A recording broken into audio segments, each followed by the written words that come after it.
자, 안녕하세요. 북스원 카페 여러분. 자, 오늘은 저번 시간에 이어가지고 발해사 관련된 내용을 이제 볼게요. 자, 여기에서 이제 발해사 들어가기 전에 이 발해 국명에 대해서 좀 얘기를 해볼게요. 이 발해라는 국명은 발해인데 술수도 그렇게 불렸던 것이 아니라 이 신당서와 구당서에 있는 국명이죠. 그러니까 이제 당나라 역사 측에 나와 있는 기록이에요.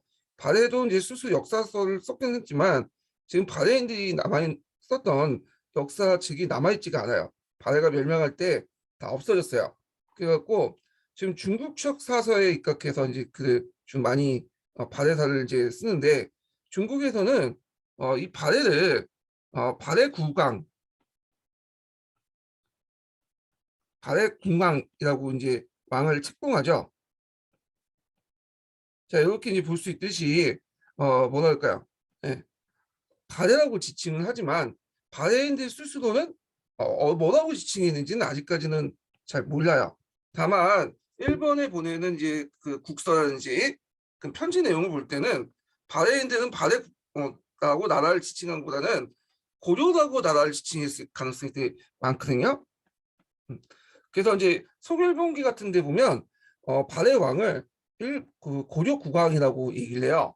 그래서 아마 이제 고려라고 지칭했을 텐데 어, 당나라 입장을 볼 때는 이 고구려를 자기가 멸망시켰잖아요. 그러니까 그걸 뭐냐면 회피하기 위해서 발해라는 이름을 썼다. 그래서 지금 남아있는 역사책이 별로 없기 때문에 중국 측의 역사밖에 없기 때문에 발해라는 명칭을 지금 계속 내려왔지만 그 당시 그 발해인들은 자기 나라를 발해라보다는 고려라고 불렸을 것이다 라고 이제 보고 있어요. 자, 그러면 여기에서 이제 발해를 세웠던 사람이 누구냐면 대조윤이죠. 자, 이 대조영의 출자 관련된 내용이 있어요. 출자는 출신부 성분인데 이거는 이제 뭐하고 관련되냐면 동국공정하고 관련돼 있죠. 동국공정.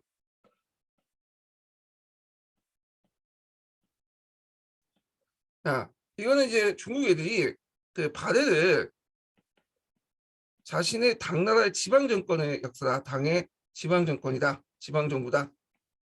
자, 이렇게 주장을 하고 있잖아요.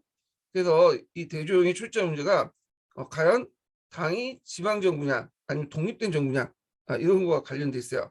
자, 구당서하고 신당서 내용이 좀 약간 다른데 구당서는 발해 말간의 대조영을 고구려 별종으로 보고 있어요. 그래서 발해 말간의 대조영이라는 자는 본래 고구려 별종이다.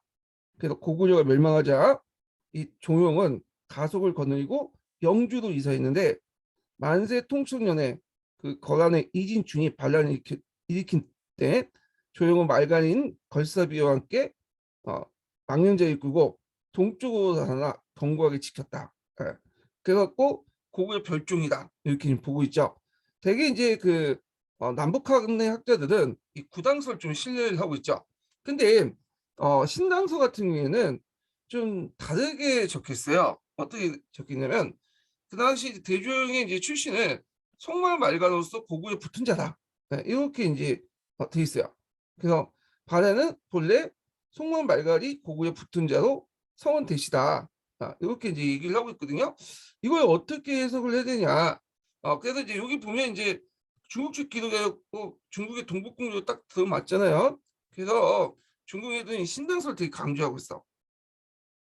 왜냐면 봐라, 송말 말갈이지 않냐? 이 송말 말갈은 오늘날 어디의 조상이에요? 만주족의 조상이죠.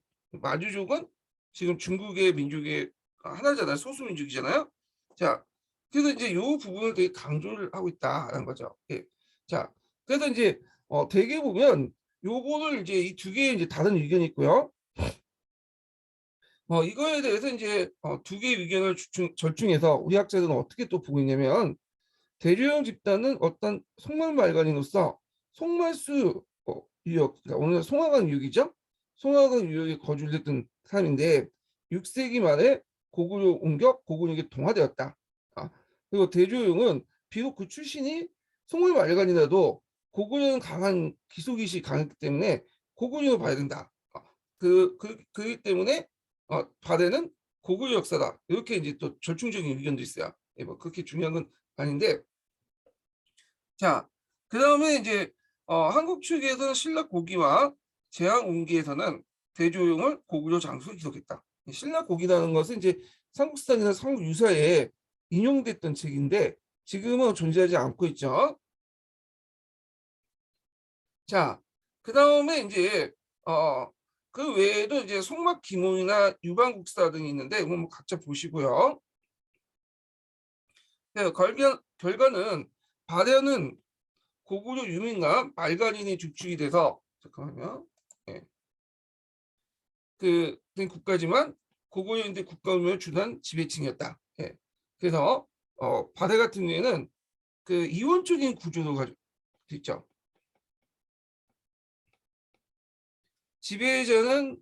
지배층은 고구려.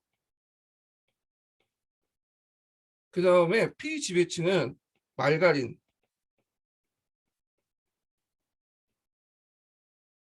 자, 이렇게 이제 구성이 됐다는 거죠. 대개 보면 이제 학계가 이제 이런 우리나라 학계에서는 이게 이제 주 관점이죠.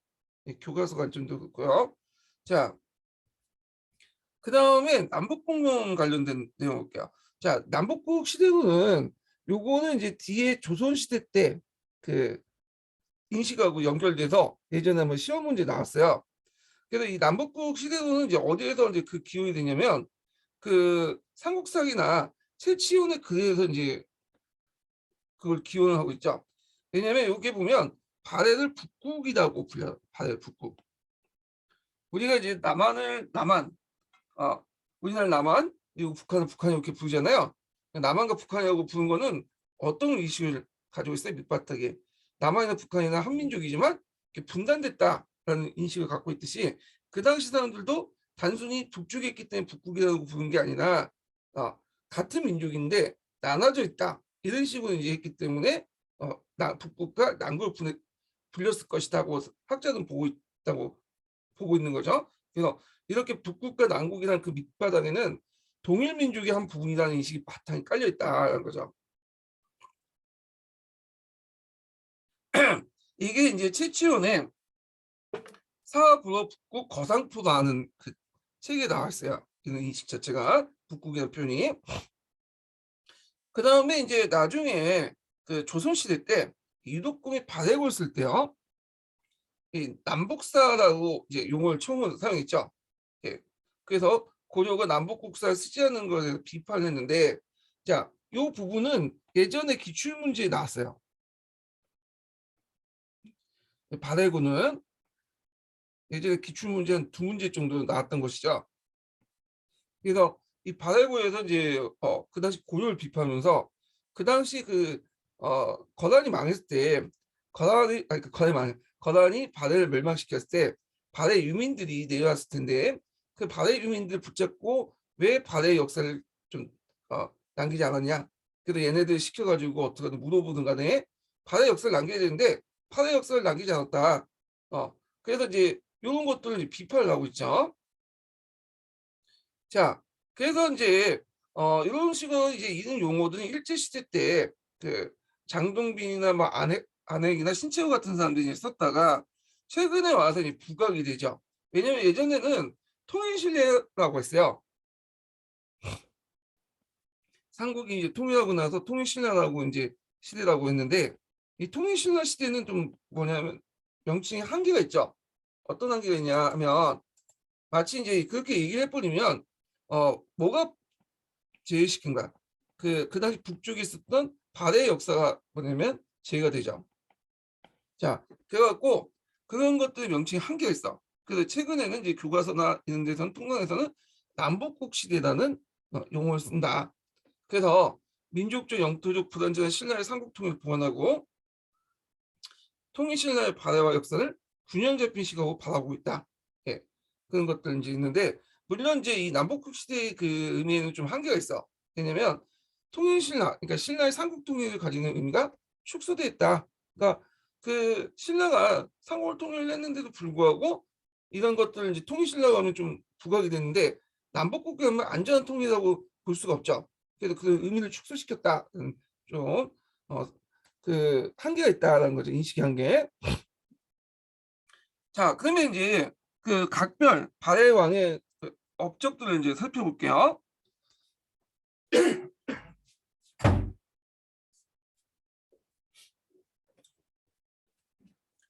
자, 여기 이제 발해 이제 쭉 왕들이 쭉 나와 있는데 요걸 지금 하기 전에 약간의 자료상의 한계를 좀 보셔야 돼요. 발해의 이제 그 왕들의 업적들, 발해 왕계는 얘네들이 이제 발해가 수소 남긴 역사서가 지금 없잖아요. 예. 그렇기 때문에 대개 보면 신당서, 구당서, 그 다음에 거란에 있는 요사, 그 다음에 이제 일본 측 사도 기록대에 의지해 갖고 이제 그 나와 있는데 대개 보면 초창기 왕들은 좀 잘 나와 있어요. 예. 근데 나중에 이제 후반에 갈수록 이 왕들이 왕기가 불명확해. 그래갖고 이게 이제 그 후반기 왕들을 제대로 지금 파악이 안 되거든요. 그래갖고 이제 요런 한계점이 좀 있어요. 그래서 요걸 이제 좀 파악을 해두고 한번 볼게요. 자, 여기에서 이제 볼 게 이제 무왕인데, 아니, 먼저 고왕이죠, 고왕. 고왕은 이제 대조영이죠. 국호 연호를 총통으로 사용했고요. 참고로 이제 발해 같은 경우에는 연호를 사용했다는 거. 연호는 누구만이 사용할 수 있죠? 네, 중국의 황제만이 사용할 수 있죠. 발해는 연호를 그 계속 사용하면서 일종의 그 황제국이라고 이제 포박을 했어요. 물론 이것도 이제 내재 요양치제로서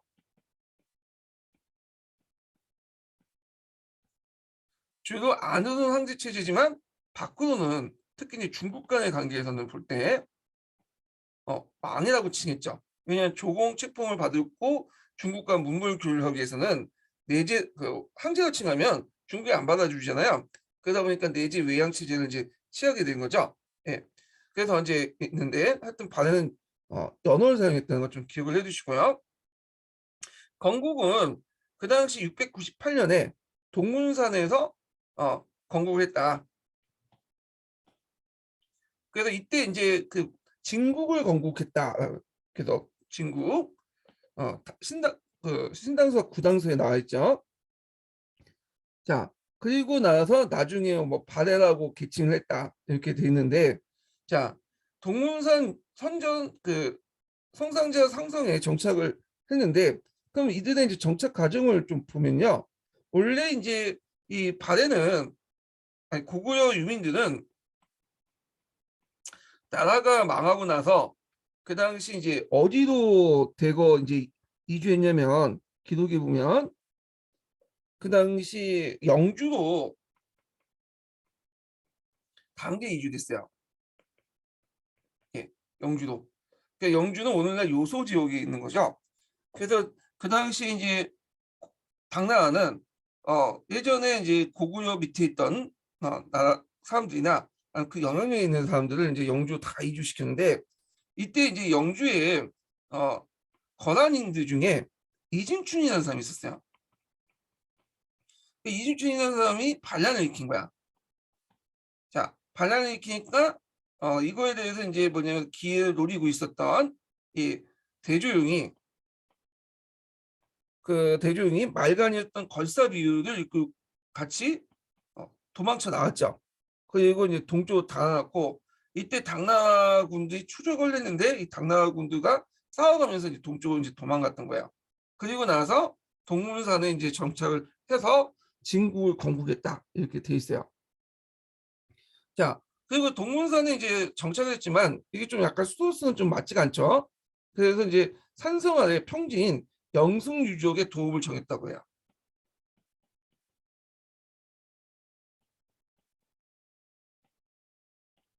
자, 여기에서 볼 수 있듯이 전형적인 산성 평저성 체제죠. 동문성에 성저성 상성가 있고 이게 산성이고요. 그 다음에 평저성 영승유족을 이제 하는데 요걸 볼 때는 고구려의 어떤 성읍 구조를 본받았다 이렇게 보시면 될 것 같아요. 자, 그래서 초창기다 보니까 당나라하고 그렇게 처음에는 사이가 안 좋았어요. 예.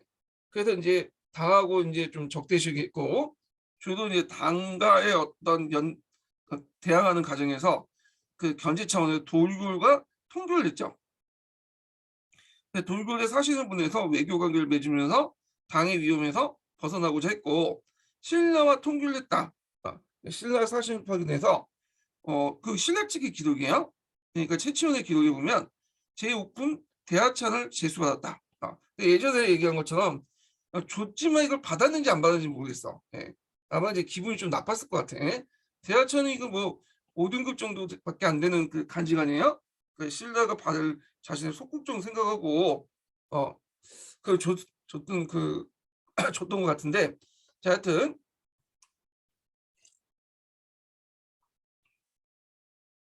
자, 그렇지만 구왕 말기 때 점점 이제 하친 관계를 돌아서게 되고 당과 외교 관계를 맺게 되죠. 자, 당과 외교 관계를 맺었다는 것은 어떤 의미가 있을까요? 조공채권 관계에 편입됐다. 의미가 있죠. 그래서 당나라는 사실본에서 대조영을 발해 군왕으로 이제 임명하고요. 나중에는 이제 발해 국왕으로 이제 뒤에 얘기지만 발해 국왕으로 승격하죠. 중국에서는 왕의 칭호도 그 좀 등급이 있어요. 그래서 군왕보다는 국왕이 좀 더 약간 상위 등급이야. 예. 근데 초창기 때는 발해 국왕으로 줬다.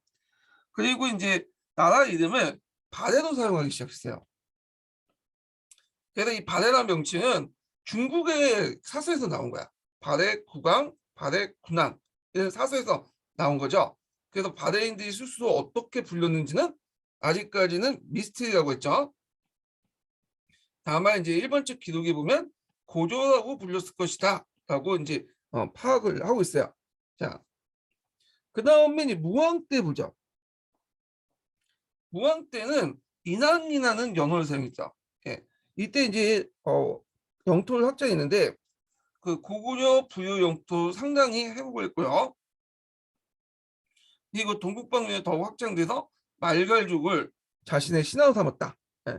근데 이제 다 신하를 삼지는 못하고 말갈 중에 이제 그 송말말갈 중심으로 이제 자기 영향을 두고요. 근데 이제 흑수군 말갈은 반대했죠. 독립을 계속했죠. 예. 흑수군 말갈은 오늘날 어디에 있냐면 흑룡강 유역에 있었던 말갈족이에요. 예. 말갈족이죠. 그래갖고 이제 그 당시 흑수군 말갈이 당나라와 경수 동맹을 맺었잖아요. 당나라부터 왜냐면 책봉도 받고 그랬어요. 예. 자, 하여튼 그런 상황이었고 이거 좀 이따 얘기했고요. 신라 같은 경우에는 발해 영토 확장이 경계에서 강릉 지방의 북쪽 국경에 장성을 쌓았다 이렇게 있고요. 자, 그러면 대의 관계에서 보면 대당 대신라 강경 정책을 이제 피고 있었죠. 자, 그래서 형식적으로 당나라하고 외교 관계를 맺고 있었지만 무왕 때는 대무해 때죠. 대무해 때는 별로 당나라하고 사이가 안 좋았어. 네. 그 중요한 이유 중에 하나가 그 흑수부 말갈 때문이고요. 자, 그 당시 국제 정세를 좀 보면요.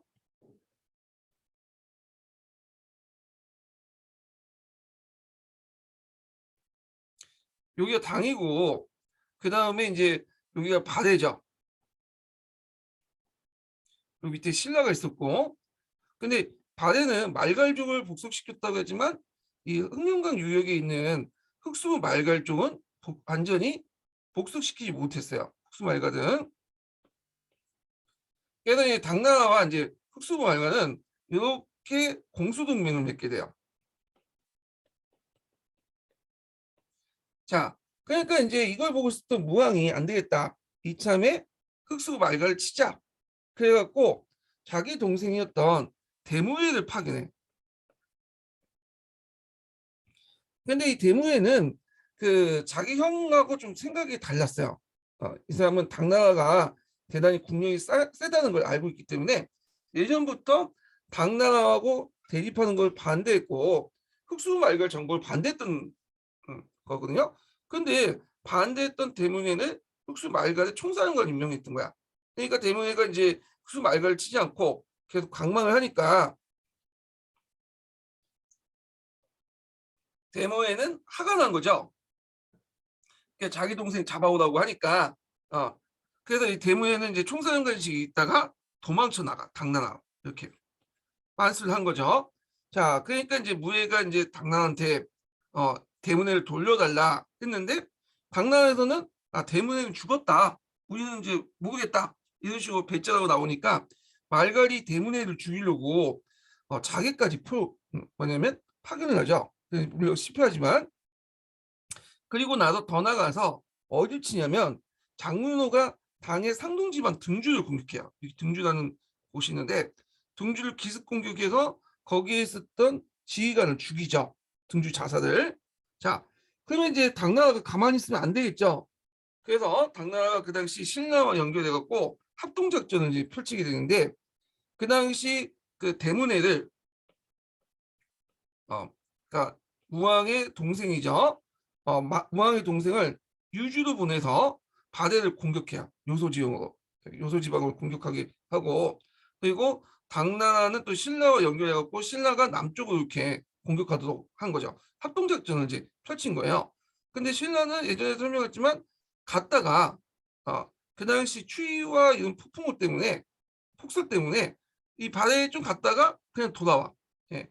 이게 진짜 그래서 이제 후퇴를 했고 당나라는 요소 지역에 이제 공격했다가 그 오히려 바다에게 격파당하죠. 그래서 결국에는 실패하고 말아요. 예, 실패하고 말죠. 자, 그래서 요 내용들 좀 기억을 해두시고 그 예전에 기출문제 나왔던 것은 이제 신라가 당나라 요청을 받았고 바다를 쳤다가 도중에 그 폭설이나 추위 때문에 돌아왔다고 했잖아요. 그걸 이제 당나라가 좋게 생각한 거야. 그래서 신라가 예전부터 요구했던 대동강 이남 땅, 그래서 오늘날 말하는 그 폐강진 일대, 요 일대를 신라가 갖는 걸 인정해 주죠. 예. 그래서 요게 예전에 기출문제에 나왔다. 이렇게 보시면 될 것 같아요. 자, 그 다음에 이제 요 관련된 내용이고요. 수부 그 말과 톱을 관련된 내용이 요거하고 이제 관련된 내용이죠. 자, 그리고 이제 일본과의 통교를 계속했다. 왜냐면 일본과의 통교는 바다가 멸망까지 계속 갔어요. 그래갖고 이건 왜 그러냐? 외교적인 고립을 탈피하기 위한 것이다.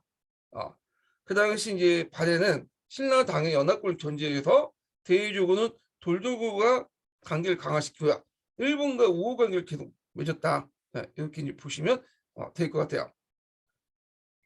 자, 그래서 이제 이런 그 뭐냐면 당, 발해, 신라, 돌고 간의 어떤 세력 균형에 의해서 이렇게 이제 그 당시 국제 관계가 유지됐다. 이렇게 이제 보면 되고요. 자, 그다음 무왕 때 넘어서 문왕 때를 볼게요. 문왕은 대응무라고 하죠. 이름 이거 외워두세요. 대무의 무왕의 이름은 이거 문왕은 대응무 이렇게 있고요. 여기 이제 무왕과 문왕이라고 하는데 이거는 그 당시 살았던 당시 불렸던 명칭은 아니고 시호죠, 시호. 중국에서 부여된 시호가 아니라 이건 자체적으로 그렇게 불렸던 명칭 같아요. 예. 그래서 예전에 한국사 능력검 중에 무왕의 이름과 문왕의 이름을 이렇게 쓴 게 있어. 예. 그래서 이름 정도는 좀 기억을 해두시는 게 좋을 것 같아요. 자, 문왕 때는 대흥, 보룩이라는 연어를 사용했고요. 연어만 사용한 게 아니라 칭제도 했죠. 칭제. 자칭 항제라고 했어요. 항제. 물론 이제 한계는 있죠. 왜냐면 아까 얘기했처럼 중국과의 관계에선 내재 외양 체제를 취했다. 자, 문왕은 자기 형과 달리 자기 그 아버지요. 네. 아버지와 달리 좀 뭐냐면 그 당과 친선 관계를 유지했다라는 거죠. 그래서 무왕 때는 되게 대립 관계였는데 문왕 때는 친선 관계를 유지했고요. 그 다음에 당나라 문화를 적극적으로 수행했어요. 선진 문물과 제도를 받아들여 중앙 통치 체제를 정비했다. 당나라의 그 중앙 통치 체제를 삼성육부제라고 하잖아요.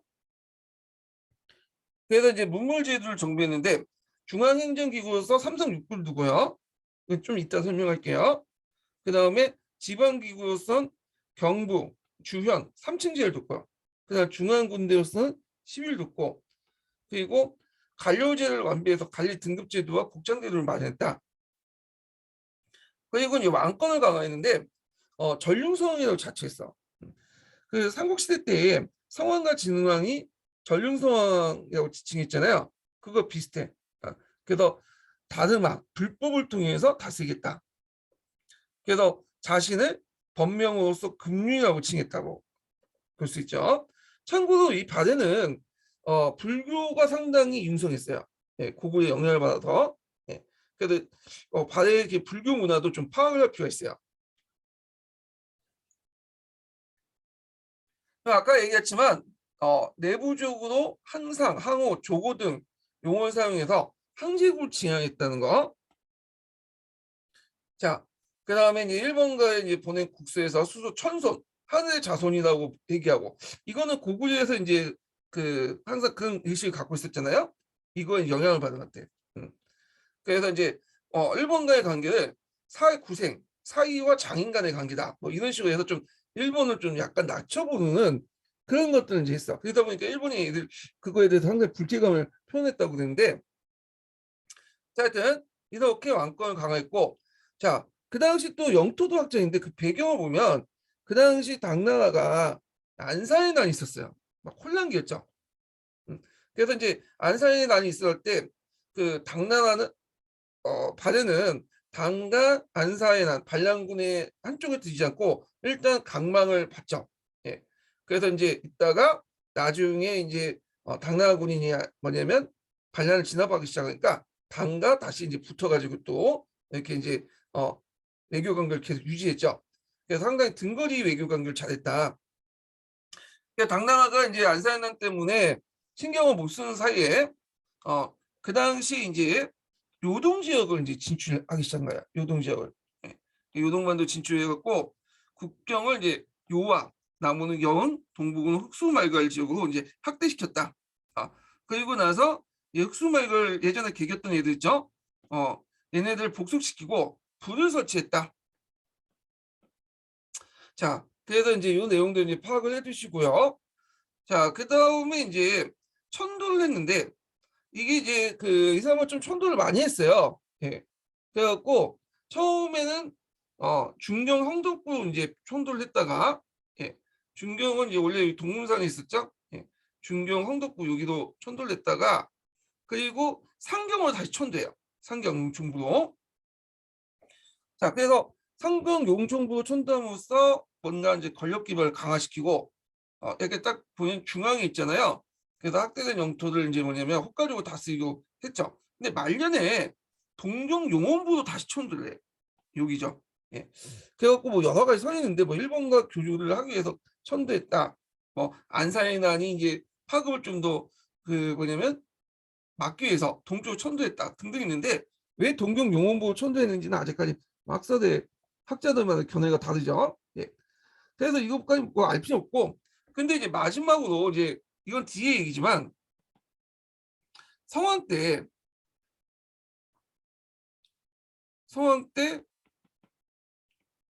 다시 어디죠? 동경에서 상경으로 천도해요. 그래서 이 바다가 멸망할 때까지 수도는 상경이었다. 이걸 좀 기억을 해두시면 될 것 같아요. 예. 그래서 이제 뭐 내용들 좀 기억을 두고 동경 용원부에 천도하는 과정에서 국인층의 성장으로 벗어나기 천도했다. 근데 이건 아마 한 설이죠. 국인이라는 의미는 뭐냐면 요때 이제 고대 시대 때 국인은 나라 백성의 뜻이 의미하냐 백성을 의미한 게 아니라 그 도성에 살고 있는 귀족층을 의미하는 거예요. 예. 이 국자를 이때는 나라국으로 해석할 수 있지만 도읍으로 해석할 수 있어요. 그러니까 그 당시 그 도읍에 살고 있는 사람은 주로 지배층이죠. 그래서 지배층 그러니까 귀족층의 어떤 바로를 막기 위해서 했다라는 견해도 있어요. 근데 이것도 하나의 가설이지 정확한 건 아니에요. 이런 문제는 시험 문제 나오진 않겠지만 그러니까 여러분들이 알아두실 때는 이제 상경 용총부도 천도했다. 마지막에 성원 때 이것만 기억을 해두시면 될 것 같아요. 예, 이것만. 자, 그 다음에 이제 좀 여기서 더 추가할 게 뭐냐면 여기 없는 내용이 있는데 이때 이제 그 발해가 문왕 때 문왕 때죠. 문왕 때 발해 국왕으로 호칭했다. 처음에는 이제 발해 국왕으로 했잖아요. 근데 한 단계 등업돼 갖고 발해 국왕으로 호칭이 됐고요. 그 다음에 일본 국서에는 뭐라고 명기했냐면 고려 국왕으로 명기했죠. 예. 그래서 이제 이걸 근반으로 해서 뭐냐면 일본의 국서에서 아마 바레인들은 그 당시 자기 나라를 고려라고 칭했을 것이다 이렇게 보고 있어요. 예.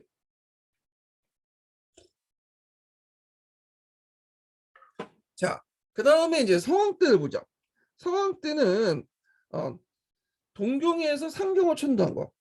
요것 정도만 기억을 해주세요. 상경의 위치 이렇게 이제 보고 상경은 당나라의 장안을 모방을 했다고 해요. 네. 그래갖고 최근에 이제 발굴 사업을 되게 중국에서 열심히 하고 있죠. 왜냐하면 요걸 좀 부각시켜서 파대가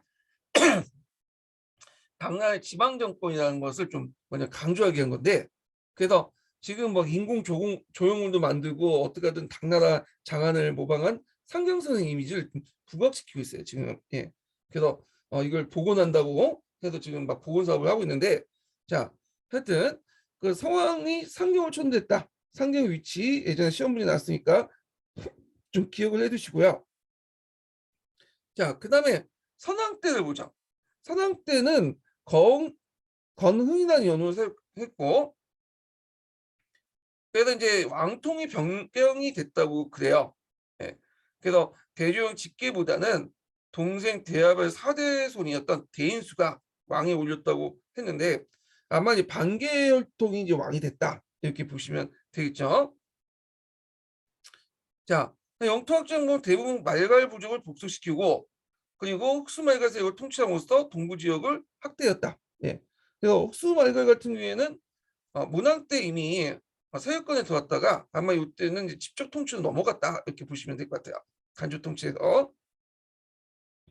그다음에 서쪽 지역에서는 요동 지방에 대한 당의 지배의 약화심에 따라서 요하 유역에 진출했고 이곳에 목조조, 황도조를 설치했다. 근데 앞에서도 얘기한 것처럼 요동 지역에 또 뭐냐면 진출했다고 그랬잖아요. 예. 문왕 때 어디 있어? 무왕 때. 예. 무왕 때 이제 진출을 했고, 문왕 때 진출했다고 했죠. 문왕 때. 자, 근데 이건 또 어떻게 설명할 것이냐? 여기는 진출만 했고, 여기는 선왕 때는 완전히 장악했다. 그래서 여기는 문왕 때는 진출했지만 여기는 이제 선왕 때는 장악을 했다. 진출뿐만 아니라 장악을 해갖고 여기에 지방기구도 설치했다. 지방행정제도도 이렇게 보시면 될 것 같아요. 참고로 발해 역사가 지금 체계적으로 이렇게 뭐냐면 쓰는 게 없기 때문에 기록마다 약간 달라요. 그래서 이런 것도 좀 같이 기억을 해주시면 될 것 같아요. 예. 자, 하여튼 이때 이제 요동지방을 완전히 장악을 하면서 그 당시 그 요동지방에 있었던 소고구려단 나라가 있었어요.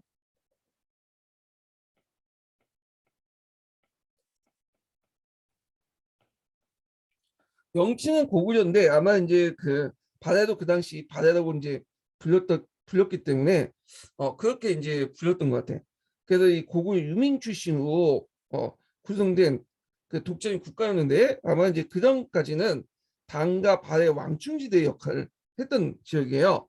그러다가 그 당시 이제 이 소고구를 멸망시키고 뭐냐면 이 자리에 목조주와 현도주를 설치한 걸로 보고 있어요. 예. 그래서 이제 흑령강부터 연해주, 영흥, 요동에까지 최대 판도를 만졌다. 발해가 최대 영토를 확장한 건 선왕 때야. 선왕 때. 그래서 이제 선왕 때 영토는 그 당시 고구려 예전의 영토보다 훨씬 더 큰 영토였어요. 예. 이 발해가 장악한 영토는. 그래서 우리나라 역사 중에 제일 큰 영토를 가졌던 나라는 고구려가 아니다 발해요. 발해.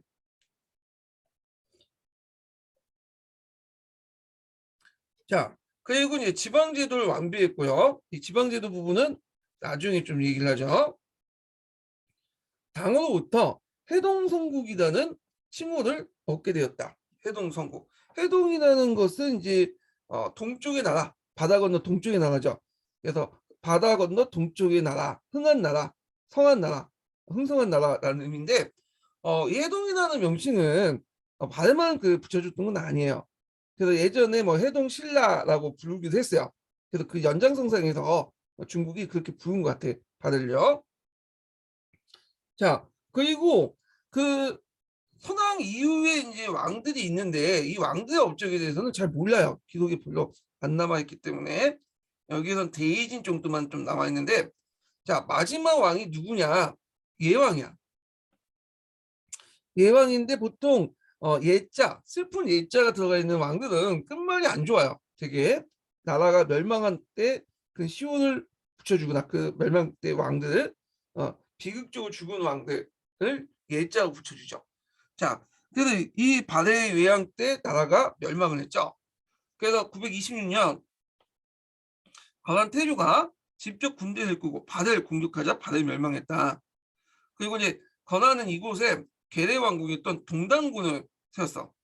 그래서 건한 태조의 마가들록은 통치했는데 이때 이제 태종이 두 번째 아들이고 태조의 마가들이 있었는데 왕위는 태종한테 넘어가거든요. 두 번째.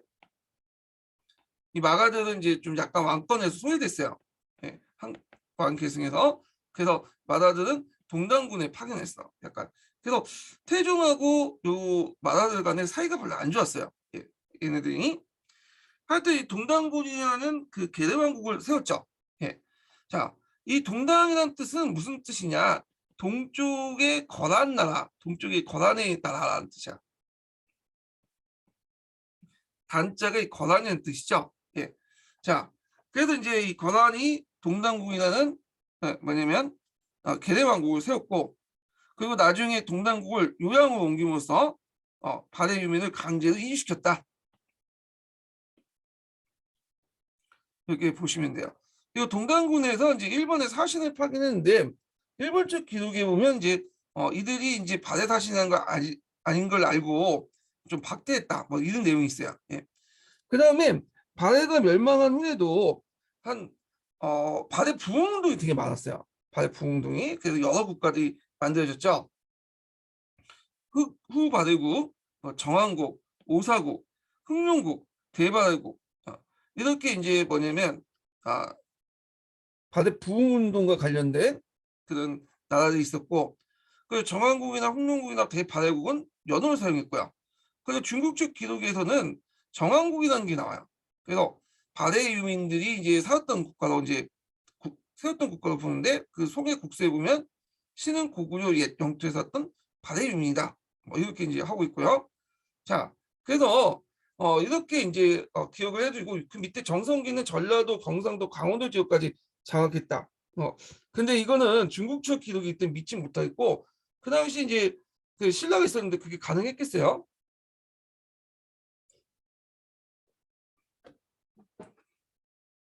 아마 이제 이거는 그 당시 전한국이 이제 내용이 실제 장악했던 것보다는 그 송나라 기록에 그러니까 자기들 정한국이 국서를 보냈대 그 기록된 내용일 거야 아마. 뭐 중요한 건 아니지만. 자, 그 다음에 이제 이 내용도 좀 파악을 해두시고요. 그 다음에 이제 여기 보면 발해 이제 천자의식. 발해는 아까 얘기한 것처럼 내지 외양 체제를 취했다고 했죠. 그래서 안으로는 이제 한계국이기 때문에 나름대로 천자의식이라는 것이 있었어. 예. 그리고 이제 그 대표적인 게 뭐냐면 일단 중국의 삼상육부 제도 같은 명칭도 있죠. 예, 이런 것들을 이제 받아들였고, 그 다음에 독자적인 연원을 사용했다는 거. 예. 그리고 그 후에 이제 세워진 발해 부흥운동 관련된 국가들도 독자적인 연원을 사용했죠. 그리고 주변 국가를 번국을 설치했어. 제국으로. 왜냐하면 자기 황제국이면 주변 국가들 제국이 있어야 될 거 아니에요. 그래서 이제 727년에 일본에 보낸 국서에서는 여러 나라를 주관하고 번국을 아울렸다. 이런 말이 있고요. 그 다음에 이제 독립성이 강했던 지방의 수령들은 황제국이 번국과 같은 구실을 했다. 그러니까 발해가 황제국이고 그리고 그 밑에 있는 이제 자기 밑에 있는 여러 부족장의 수령들은 일종 번국이 되겠죠. 예. 뭐 이런 등등 나름대로 천재의식을 표방을 했고, 그 다음에 또 발해 왕 밑에 그 당시 여러 왕이 또 있었어. 그러니까 여기 왕은 일종의 황제가 되는 거고 발해 왕은 여러 왕은 또 밑에 있는 제후가 되겠죠.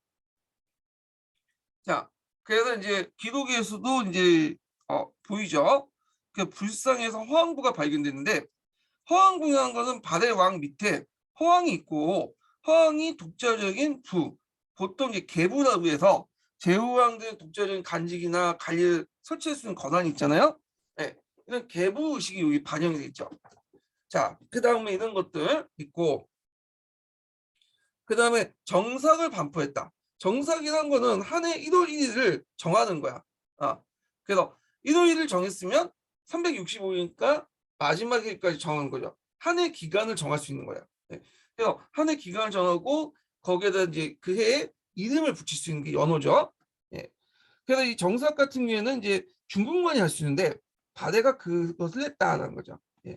그 다음에 종묘에 칠묘를 배양했다. 예전에 얘기했지만 이제 보통 주대에 입각하면 오묘제가 있고 칠묘제가 있고 있어요. 네.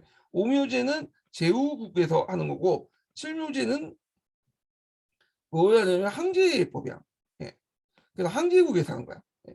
그래서 칠묘를 했다는 건 자신이 항제라는 걸 나타내는 거죠. 항제를. 예. 이 종묘보다는 태묘가 맞겠죠. 태묘. 왜냐 항제의 묘는 그 항제 그 신주단지를 모시는 것은 종묘가 아니라 태묘예요. 종묘는 제후 관련된 내용이고 참고로 이제 조선과 그 당시 이제 그 고려도 제사를 지낼 때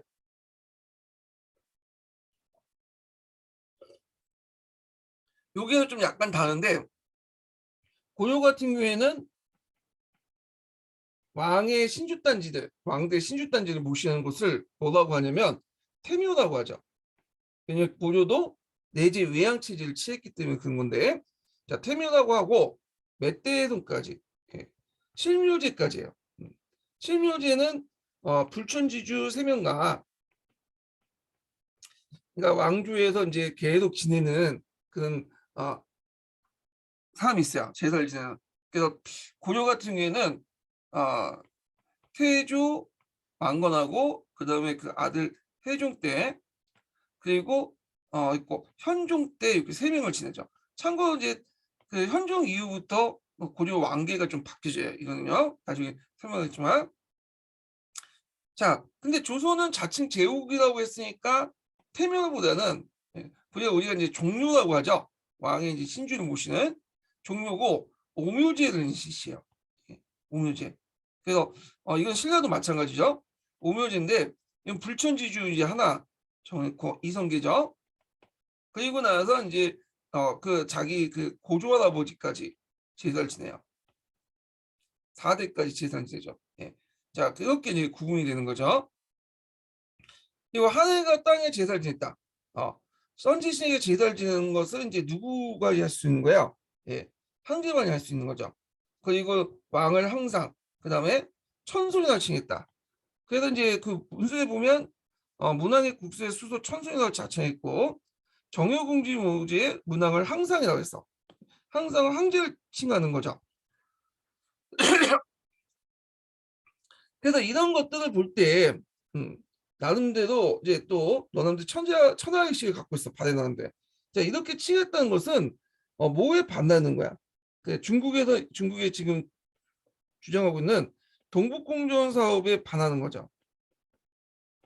발해가 당나라의 지방 정권이었으면 이렇게 발해가 독자적인 어떤 그 세계관이나 천자의식, 항제의식을 가질 수가 없죠. 예. 그래서 이런 내용도 좀 기억을 해두시고 동국공정의 반박 내용으로서 이제 요거 좀 많이 교과서에 언급돼 있어요. 정월공주 모주의 문항을 항상 해서 추대됐다. 예, 요 내용이요. 자, 그 다음에 이제 이렇게 있고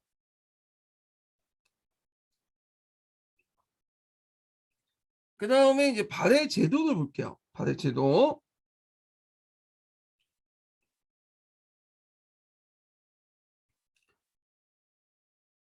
자, 발해는 그 왕을 그 당시 어떻게 불렸냐면 가독부, 항상, 대왕이다 불렸다. 발해 왕을. 아까 전에 항상은 이런 것들은 제후국이 아니라 항제국이라는 걸 알 수 있죠. 대항도 그렇고 가덕부라는 말은 이제 당나라 역사책에 나와 있는데 그 당시 이제 발해의 왕을 그렇게 불렸나 봐요. 요거 예전에 한번 기출문에 나왔어요. 예. 그래서 발해의 왕을 부를 때 그 당시 발해인들은 발해 왕을 가덕부라 불렸다. 기억을 해주시고 예. 그러니까 이제 백제나 부여가 자기 왕을 지칭할 때 어라하라고 지칭한 것처럼 가덕부라 지칭했다라고 보시면 되겠죠.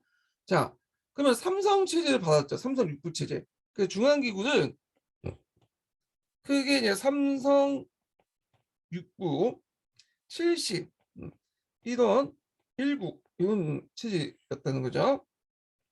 자, 먼저 이제 삼성은 여기 보시면 알겠지만 이제 중대성, 선조성, 정당성이에요. 네. 근데 이름만 이제 명칭이 좀 약간 다르죠. 여기 중대성은 그 당의 중소성을 얘기하고요. 선조성은 당의 문화성을 의미해요. 그 정당성은 당의 상서성을 의미죠. 당당 같은 경우는 중소성에서 정책을 위반하고 그 다음에 문화성에 의결하고 그 다음 의결보다는 심의한다고 보시면 돼요. 이게 좀 약간 잘못됐는데 상서성이 집행하죠. 예. 그래서 최종 판단은 왕이 하지만 이런 과정에서 정책 판단이 하게 되죠. 그래서 제일 중요한 것은 상서성이 아니라 중소성이죠. 중소성에는 왕과 정책을 논의하면서 정책을 위반하는 곳이잖아요. 예. 상서성은 별로 없어. 실권이 낮아. 예. 그래서 이제 이렇게 했는데 근데 당나라 같은 경우에는 거꾸로 됐죠. 이게 오히려 정당성이 권한이 컸어.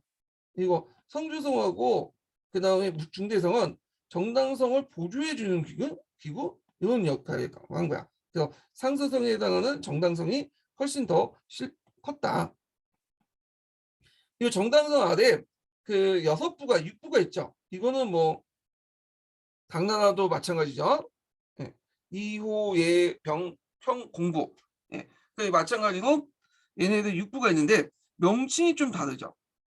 그래서 명칭을 다르는데 그 명칭을 뭘로 보냐면 충부, 인부, 의부, 지부, 예부, 신부야. 이건 다 뭐와 관련된 거야? 유교적 명칭이죠. 유교에서 강조하는 어떤 가치, 도덕적 가치에 따라서 매기는 거잖아요. 그래서 충부는 이부라고 이제 해당하고 인부는 호부, 그 다음에 의부는 예부 이런 식으로 했다. 근데 여긴 표에서 안 나왔지만 이때 이원적으로 운영을 했죠. 자사정, 우사정.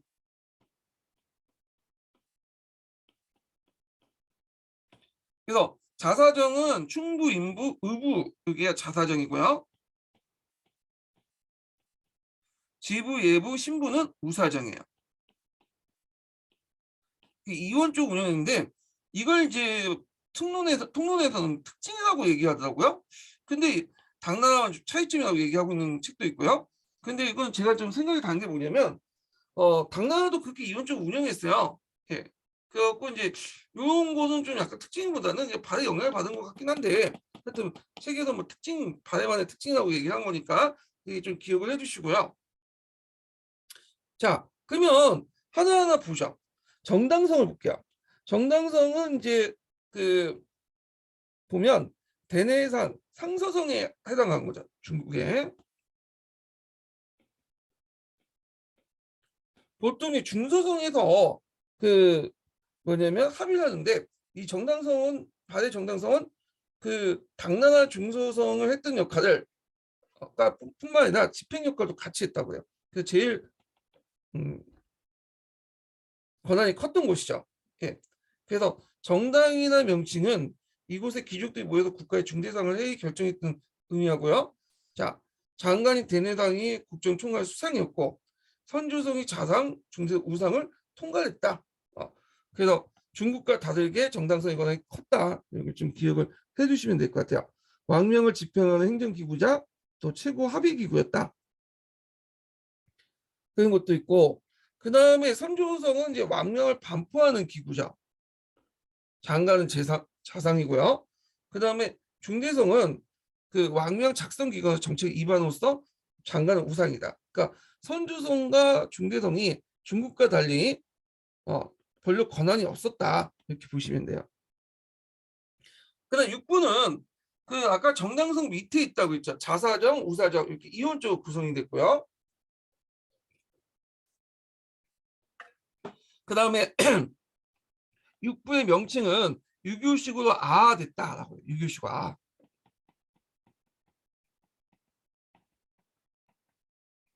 아하라는 것은 아름답게 꾸몄다, 보기 좋게 꾸몄다는 거죠. 유교적 어떤 가치 도덕으로. 예. 그 다음에 중정대라는 것도 있어서 감찰기구 역할을 했다는 거죠. 예.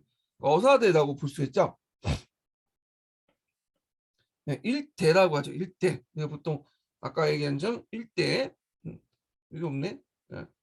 일대. 표시할 때 일대에서 대자가 붙잖아요. 예. 그 외에도 일원이라는 게 있다고 했죠. 일원. 일원은 문조원이라는 곳이 있어. 그래서 경적이나 도서를 관장했고요. 그 다음에 일감이라는 게 있죠. 일감은 주자각이야. 주장각. 당나라 영향을 받은 건데 요거는 문종 때 문왕 때 만들어졌던 거죠. 그래서 이건 일종의 국립대학이에요. 그러니까 귀족들의 자제를 교육하는 국립대학으로서 각종 유학경쟁과 한문학, 교육, 한문학을 교육했고 유교 경쟁 이해 수준에 따라 관리 임명했죠. 그래서 바레 같은 게 유교의 이해 수준이 상당히 높았어요. 빈곤과에도 많이 합격했고 그 다음에 일국이 있는데 일국은 항백국이라고 하죠. 항백국. 그래서 왕실후궁의 명령 전달, 호의, 그 다음에 일상생활의 시중 등을 한간 관청이야. 한간. 그래서 이제 이런 관청도 있었다. 네, 이렇게 보시면 될 것 같고요. 그 다음에 특징을 좀 볼게요. 바레의 중앙 조직의 특징은 정당성 아래에서 자사정과 우사정을 두어 각각 3부씩 관할을 했고요. 정당성이 그 권력이 집중돼 있었다는 거.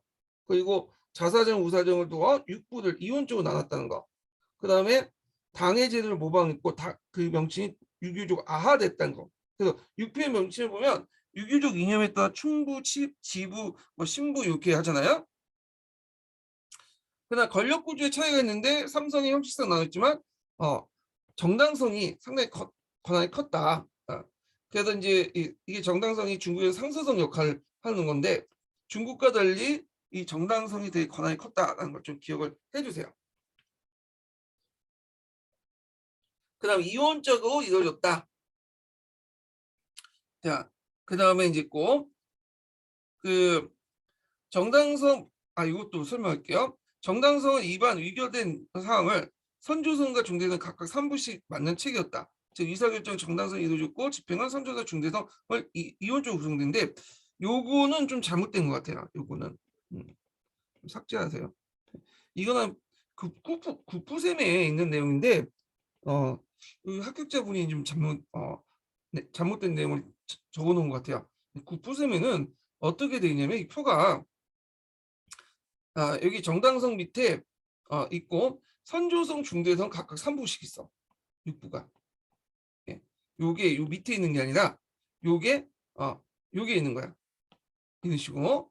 그래서 요거는 표가 잘못된 건데 요거는 참 잘못 적어놨어요. 그래서 요거는 좀 약간 지우시는 게 나을 것 같아. 이론적이라는 말은 앞에서 자사정, 우사정 요 얘기를 해요. 이게 이론적이야. 예. 정당성 밑에 자사정, 우사정 이렇게 이제 이론적으로 운영됐다. 교과서 통론도 그 의미에서 이제 얘기를 하고 있죠. 자, 그래서 이제 그 여기에서 독착성의 근거를 볼게요.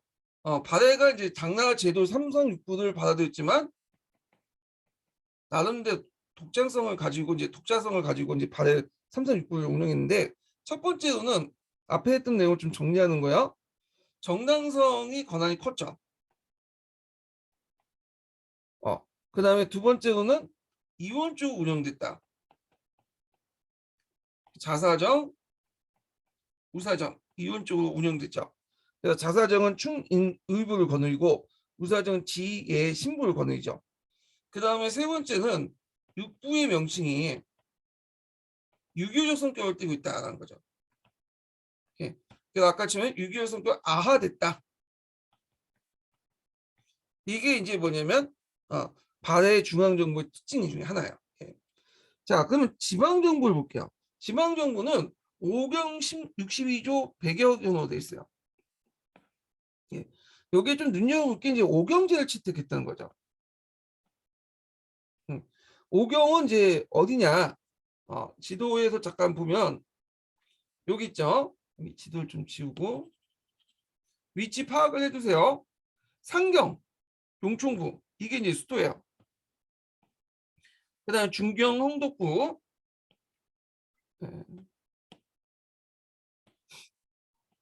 그다음에 동경, 용원부, 서경, 압록부, 남경, 남해부 이게 오경이야. 예. 그래서 오경제를 뒀는데 이 오경은 약간 이제 어디에 영향을 받느냐? 고구려 부여의 어떤 영향을 받아. 보통 고구려 부여는 이제 5부씩 이렇게 나누잖아요. 예. 그거와 이제 영향을 받은 걸로 보시면 될 것 같아요. 예. 그래서 오경제를 뒀다.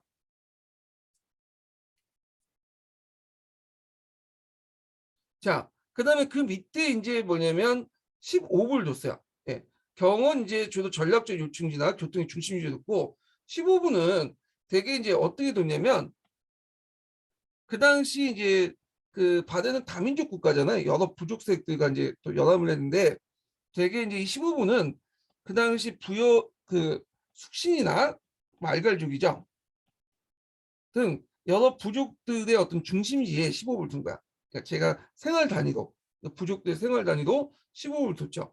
예. 그래서 이제 있고 그 중에 이제 핵심 5부를 설치해갖고 그게 오경을 뒀던 거죠. 예. 그 오경은 그 당시 이제 상경을 중심으로 5도의 교통망을 정비했고요. 부여의 사출도와 비슷하다. 예. 그래서 이제 앞에서 언급한 것처럼 부여나 고구려의 맥을 잇지 않은가 5단위로 끊어갖고 이제 지방 행정 단위를 줬잖아요. 부족을 나누고 약간 이제 요거하고 좀 비슷하게 보시면 될 것 같아요. 자, 아니면 뭐 당의 오경제를 이제 뭐냐면 모방을 했다 이렇게 했는데 당나라하고는 좀 약간 이건 뭐 소수 의견 같고 요거하고 요거는 주로 이제 부여나 고구려의 영향을 받지 않을까 이렇게 보고 있어요. 예. 신라의 오소경이 수도 제외하고 곳에 설치됐고 주와 소경의 간접 소재지가 각기 다른 것과 달리 발해 오경은 수도 이용했고 부의 치소가 경의 치소로 사용했다. 그 이게 무슨 말이냐? 일단 신라의 오소경 중에 이제 그 수도를 제외했던 거. 근데 발해 오경은 아까 얘기한 것처럼 상경 용충부에 포함되어 있죠. 그리고 신라의 오소경은 주하고 소경의 간접 소재 각각 달라요. 예. 근데 이제 발해 오경은 수도 이용하고 부의 치소와 경의 치소가 같이 사용했다. 이렇게 있어요. 예. 그래서 이런 내용들이 좀 다르다는 거 좀 기억을 해두시고요. 자, 그다음 부는 지방행정 중심지도 아까 얘기한 것처럼 각 종족의 독자적 생활권 단위로 구성된 있고 15부 구성돼 있고요. 요거는 이제 교과서에도 나와 있는 내용이죠. 그래서 용충부는 숙신족, 용원부는 예맥족, 그리고 부여부는 부요족 이렇게 이제 있고 지방장관은 도독이라고 했다.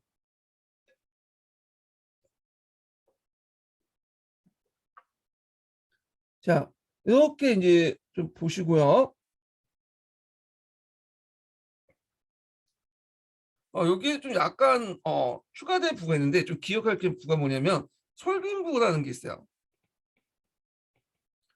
바다 경제하고 연결되는데 이 솔빈부가 왜 유명하냐면 말의 산기도 유명해. 말. 네. 말이 되게 많아요. 이때 말은 조랑말이 아니라 우리가 생각하는 그 용다리 말, 전투말. 네. 그래서 말을 많이 생산했어요. 이게. 자, 그다음에 그 밑에 또 주와 현이 있죠. 그래서 각 부에 배속된 주는 2개에서 9개 정도 있다. 중앙에서 자사를 파견하고 현승을 파견했다. 이렇게 있고요. 촌인데 또 밑에 주와 현 밑에 촌이 있어. 예. 부중 및 부닥다리로 구성됐고요. 요거는 이제 말갈 수령들이 자치를 하고 있죠. 그래서 총량의 우두머니 수령이 자치적으로 운영을 했고 그리고 중국과 일본의 외교사절을 파견했는데 그 당시 이제 중앙정부에서 외교사절을 파견할 때 이 말갈 수령들 많이 데리고 갔다고 그래요. 아마 이제 말갈 수령은 이제 일종의 그 경제 욕구를 좀 채워주기 위해서 한 것 같아. 왜냐 중국과 일본의 외교사절을 파견할 때 외교사절을 파악한 뿐만 아니라 경제인도 같이 들어왔죠. 경제 그 하기 위해서 장사꾼도 같이 들어왔는데 경제사절단도 같이 왔는데 요때 이제 말갈 수령들이 많이 들어왔다고 그래요. 예. 자, 하여튼 이렇게 이제 말갈 수령의 자치를 인정한 것은 말갈인들의 정통을 인정하면서 고구려가 말갈인들을 조화시키려고 했다. 그러니까 특징을 보면 외연적 주연제거나 실질적으로 부족자 주연제 이중 구성됐다. 그래서 고구려 주민은 주연 지방간이 직접 통치하고요. 말갈족은 그다음 부족 및 부락당의 추장의 수령인 자치적으로 운영됐다. 예. 그리고 이제 이게 독자적인 수령이 존재했는데 수령은 이제 주현 그 아까 얘기한 것처럼 여기 주현에 파견된 그 당시 이제 자사나 현승 그런 사람들을 얘기하죠. 근데 실제적 운영 구조를 보면 대개 보면 이제 현 단위까지는 토착적 지배를 인정해요. 그래서 그 지역에 수령을 임명한 경우가 많다. 현 단위까지는 그래서 중앙 지방 간 수령 백성의 사층 구조 해서 이런 식으로 해서 일반 백성 직접 장악하려고 되게 노력을 했다. 그 다음에 이제 외교권도 가지고 있었는데 아까 얘기했지만 사신단을 파견할 때 65명의 대수령이 포함되어 있는데 아마 이제 이거는 경제적 목적으로 이제 같이 대우한 것도 있어요. 예. 그리고 발해가 이제 그 외국의 사신을 파견할 때 수령의 사신도 동행했다. 그래서 이제 이렇게 이제 좀 기억을 해두시고요. 그 다음에 이제 군사 조직을 볼게요. 자, 그 군사 조직은 12가 있죠. 12. 그 중앙군 12가 있어 왕군과 수도 경비를 했다. 이렇게 이제 돼 있고요. 그래도 뭐 좌우 맹군이 좌우 웅이 좌우 비 남자이 나무이 북자이 부우이 이 12제라는 했는데 12를 뒀다는 설도 있고 그 다음에 남자 우위와 북자 우위를 각각 하나씩 봐서 8위제를 했다는 견해도 있는데 뭐 그것까지 알 필요 없고 12제 정도 기억을 해두세요. 그 다음 지방군은 지방행정조직에 따라 절충부단 지방군 편성의 지방관이 그 지휘했다. 이 절충부단 명칭은 당나라의 그 부병제에서 나왔죠. 부병을 모집하기 전에 군사훈련소가 있어야 될 거 아니야. 부병을 훈련시킬 수 있는 거. 이게 절충부야. 근데 이제 이렇게 있는데 하여튼 훈련소하고 비슷하다 보시면 돼요. 우리 식으로 논사훈련소거나 신교대 정도 여기에서 이제 지방군 편성해서 지방 간의 지휘를 받았다. 예, 지방군 관련된 내용이고요. 자, 그다음에 발해와 이제 사회 문화를 이제 하기 전에 첫 번째 인증문 알려드릴게요. 첫 번째 인증문은 68번이에요. 68번.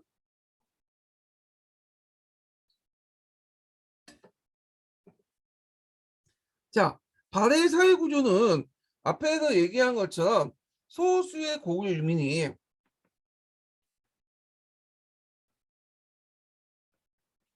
다수의 말갈족을 지배하는 이원적인 구조도 가지고 있죠. 소수의 고유민이 다수의 말갈족을 지배했다. 그래서 이제 지배층을 보통 중국 쪽 기록에 보면 토인이라고 해요. 토인. 그래서 왕족인 대시와 귀족인 고시 등 대부분 고구려 계통의 사람이고요.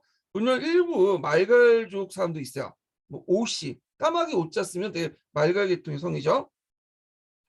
그다음 중앙과 지방의 주요 관직을 차지했다. 예. 그리고 이들은 이제 또 뭐라고 얘기하냐면 기록에 보면 우성망족이라고 또 해요. 이 지배층들. 자, 그래서 이제 우성망족들은 바대 정권의 간직이 높고 건세가를 지칭한 거고 그 다음에 이제 이렇게 있고 피지배층은 말갈인이죠. 말갈인. 자, 말갈은 이제 우리 또 여진족, 만주족을 얘기해요. 참고로 고구려 영향을 받았다고 볼 수 있는데 고구려는 만주를 지배할 때 그러니까 고구려 자체가 다민족 국가예요. 그러니까 고구려인들과 말갈인 등 여러 소수민족들이 같이 어, 있었던 국가였거든요. 그러니까 발해도 고구려의 영토를 이어받았으니까 이 안에는 여진족, 만주족이 많겠죠. 그래서 이제 이런 내용들 보시면 되고, 자, 이들 중에 일부는 극소수지만 지배층에 편입되거나, 대표적인 이제 성씨가 오씨라고 했죠. 수용이 되어 말갈인을 통치했고, 그다음 만주 지역의 목축이나 수육도 했지만 농업이 기본이었다. 예. 그러니까 우리가 보통 이제 여진족들은 되게 이제 그 어떤 그냥 반목 반농을 했던 사람이야. 그러니까 반수련 수렵을 하고 또는 반농을 했던 거죠. 수렵도 하면서 농사도 지었던 그런 사람도 있었는데 그 당시에 이제 그런 역할을 했다. 예. 다만 이제 여기에서는 이제 약간 고구려의 어떤 동화돼 가지고 농경을 많이 한 것 같아요. 이때는. 자, 그래서 이제 이런 내용들 좀 기억을 해두시고요. 그 다음에 발해 문화를 볼게요. 잠깐만요.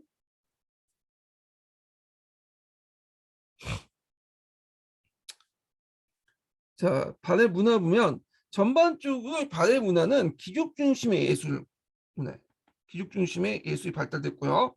그러니까 귀족 중심이고요. 그 다음에 고구려 문화와 당의 문화를 혼합을 시켰다. 그래서 부드러우면서 웅장하고 건실하다. 그래서 그 당시 신라와 대등한 문화 수준을 유지했다. 제가 글씨가 엉망이야. 예. 자, 그러면 여기에서 이제 고구려와 당의 문화를 결합시켰다고 하잖아요. 예. 그래서 이제 당나라 고구려 문화의 결합 양식을 좀 볼게요. 대표적인 거 보면 당적 요소가 많은 거, 삼성 육부제도, 그 다음에 주작제도. 이제 상경 같은 경우에는 이제 당나라 장안을 모방을 했죠. 그 다음에 15부 62조 이런 제 부와 주는 당나라 행정조직이죠. 12 간등제 동경성 축조. 동경성도 이제 뭐냐면 장안을 모방한 거야. 잠자는 미녀상 그리고 앞에서 뒤에서 얘기했지만 정용공주 무주가 있는데 벽돌 무덤을 만들었어요. 벽돌 무덤. 벽돌 무덤 자체는 이제 전축분이 나갔고 중국식 양식이죠. 자, 고구려 요소는 아까 얘기했던 오경제. 네, 오경제에 대해서 이제 앞에 뭐 당나라 영향을 받았다고 설도 있지만 그거는 이제 주요 관점이 아니고 오경제는 어디 영향을 받았나? 부요나 고구려 영향을 받았던 거죠. 예. 자, 그 다음에 보통 우리 민족은 온돌장치 있죠. 그 다음에 청량의 모듈 구조, 고구려에서 사용했던 거죠. 사원지 불교 불상 양식. 되게 이제 그 고구려의 불교의 영향을 받았는데 그래서 당연히 그 불교 관련된 내용도 그 어떻게 했어요? 고구려 양식하고 비슷하게 돼 있죠.